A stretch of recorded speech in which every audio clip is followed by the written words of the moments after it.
Арнаға тіркелеміз, лайк басамыз. Елшінің қызы 122 бөлім.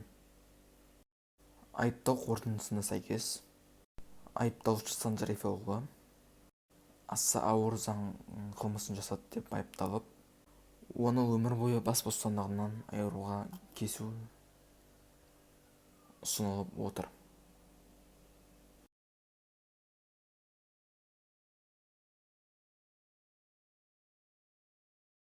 Қанша жыл отыратынымды білмеймін.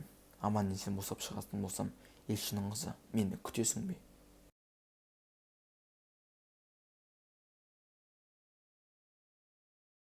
Мүмкін бәрі үшін ең дұрысы осы шығар. Мүмкін нәре сенімен бақытты болатын шығар. Сендерге бір мүмкіндік керек болды. Сол мүмкіндік қазір туған шығар. Елшінің қызы 122 бөлімнің соңы. Аударған Нор Продакшн.